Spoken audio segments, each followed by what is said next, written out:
ನಕ್ಸಲರ ಕೊನೆಯ ವಿಕೆಟ್ ಪತನ ಆಗಿದೆ.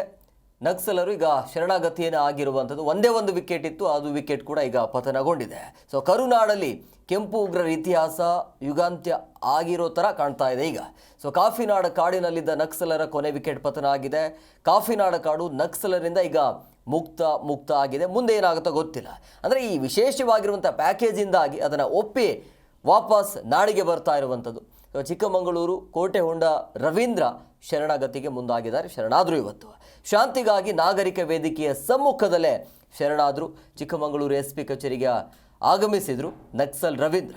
ಸೊ SP ವಿಕ್ರಮ ಮಠೆ ಮುಂದೆ ಶರಣಾಗಿದ್ದಾರೆ ನಕ್ಸಲ್ ರವೀಂದ್ರ. ನಾಗರಿಕ ಶಾಂತಿಗಾಗಿ ವೇದಿಕೆ ಸದಸ್ಯರ ಜೊತೆ ಬಂದಿದ್ದರು. ಜಿಲ್ಲೆಯ ಇವತ್ತು ರವೀಂದ್ರ ಮೇಲೆ 14 ಕೇಸ್ಗಳಿದೆ. ಅಂದರೆ ಈ ನಕ್ಸಲರ ಮೇಲೆ ಈತನ ಮೇಲೆ ಇರೋದು 14 ಕೇಸ್ಗಳು. ಈಗ ಅರೆಸ್ಟ್ ಆದ ತಕ್ಷಣ ಏನು ಮನೆಗೆ ಬರೋದಿಲ್ಲ, ಅವ್ರ ಮೇಲೆ ಕೇಸ್ಗಳು ಇರ್ತವೆ. ಸೊ ಅದು ಪ್ರೊಸೆಸ್ ನಡೆಯುತ್ತೆ.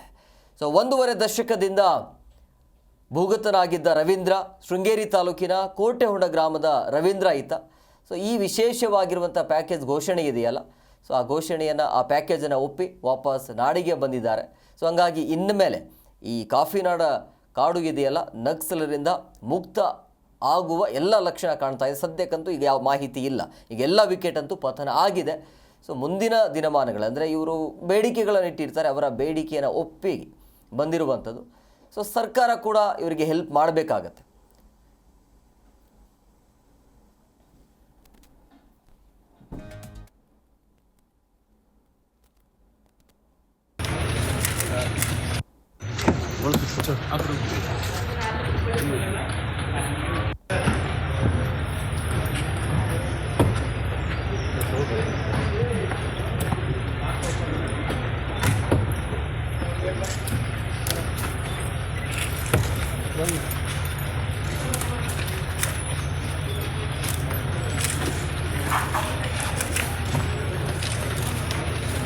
ನೋಡಿ, ಈ ಹಿಂದೆಯೂ ಕೂಡ ಯಾವಾಗ ಈ ವಿಶೇಷವಾಗಿರುವಂಥ ಪ್ಯಾಕೇಜ್ ಘೋಷಣೆ ಆಯ್ತಲ್ಲ, ಅದಾದ ನಂತರ CM ಸಿದ್ದರಾಮಯ್ಯ ನೇತೃತ್ವದಲ್ಲಿ ಎಲ್ಲ ನಕ್ಸಲರು ಶರಣಾಗತಿ ಆದರು. ಅವರ ಬೇಡಿಕೆಯನ್ನು ಇಟ್ಟಿದ್ರು. ಆ ಬೇಡಿಕೆಗೆ ಒಪ್ಪಿನೇ ಅವ್ರನ್ನ ಕರ್ಕೊಂಡು ಬಂದರು.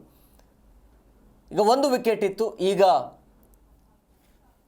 ಶರಣಾಗತಿ ಆಗಿರುವಂಥದ್ದು. ಸೊ ಇವರು ಕೂಡ ಕೊಟ್ಟಿರುವಂಥ ಪ್ಯಾಕೇಜ್ಗೆ ಒಪ್ಪಿಕೊಂಡಿದ್ದಾರೆ. ಅಂದರೆ ಅಲ್ಲಿ ಇವರಿಗೆ ಕೊಡುವಂಥ ಸವಲತ್ತುಗಳು ಆಗಿರ್ಬೋದು, ಅಥವಾ ಇವರನ್ನು ಉಗ್ರರು ಅಂತಲೂ ಕೂಡ ಹೇಳೋಕ್ಕಾಗೋದಿಲ್ಲ. ಅಂದರೆ ಇವರ ಹೋರಾಟ ಹೇಗಿರುತ್ತೆ ಅಂದರೆ ತಮ್ಮ ಸಮಾಜಕ್ಕೆ ಆಗುವಂಥ ಅನ್ಯಾಯದ ವಿರುದ್ಧ ತಮಗೆ ಏನು ಬೇಕು ಅದಕ್ಕಾಗಿ ಹೋರಾಟವನ್ನು ಮಾಡ್ತಿರ್ತಾರೆ.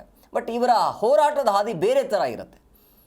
ಸೊ ಕಾನೂನಿನ ಅಡಿಯಲ್ಲಿ ಬರೋದಿಲ್ಲ, ಕಾನೂನನ್ನ ಮೀರಿ ಇವರ ಹೋರಾಟ ಇರುತ್ತೆ. ಸೊ ಹಂಗಾಗಿ ಮುಖ್ಯವಾಹಿನಿಗೆ ಬಂದು ಬರೋದಕ್ಕೆ ಒಂದು ಒಳ್ಳೆಯ ಅವಕಾಶವನ್ನು ರಾಜ್ಯ ಸರ್ಕಾರ ಮಾಡಿಕೊಡುತ್ತೆ. ಒಂದು ವಿಶೇಷವಾಗಿರುವಂಥ ಪ್ಯಾಕೇಜ್ ಘೋಷಣೆ ಆಗುತ್ತೆ, ಅದಕ್ಕೆ ಒಪ್ಪಿ ಈಗ ಬಂದಿರುವಂಥದ್ದು.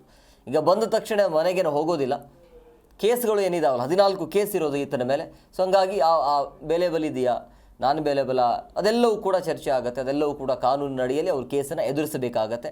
ಅಲ್ಲಿ ಎಲ್ಲವೂ ಕೂಡ ಖುಲಾಸೆ ಆಯಿತು ಅಂತಂದರೆ ವಾಪಸ್ ಬರಬಹುದು, ಅಥವಾ ಕೇಸ್ ಇವರ ಮೇಲೆ ಇರುವಂಥ ಕೇಸ್ಗಳ ಆಧಾರದ ಮೇಲೆ ವಾಪಸ್ ಬರ್ತಾರೆ, ಇಲ್ಲ ಅನ್ನೋದ್ರಲ್ಲಿ. ಇಲ್ಲಾಂದರೆ ಜೈಲಲ್ಲಿ ಇರಬೇಕಾಗತ್ತೆ.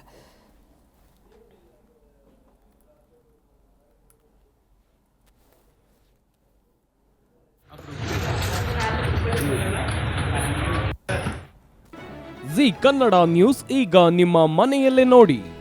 ಎಲ್ಲ ಕೇಬಲ್ಗಳಲ್ಲಿ ಈಗ ಲಭ್ಯ.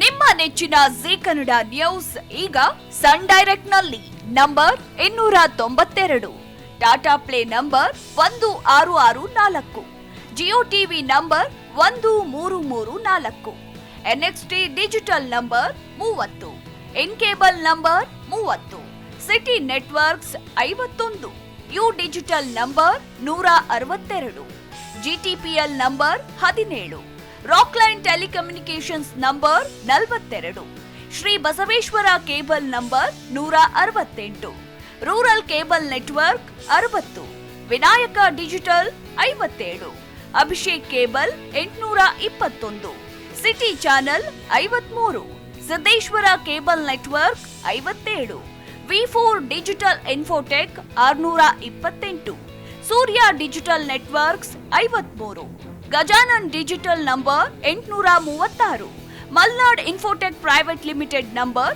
56, Metrocast number 830, Victory digital number 167ರಲ್ಲಿ ನೋಡಿ ಆನಂದಿಸಿ.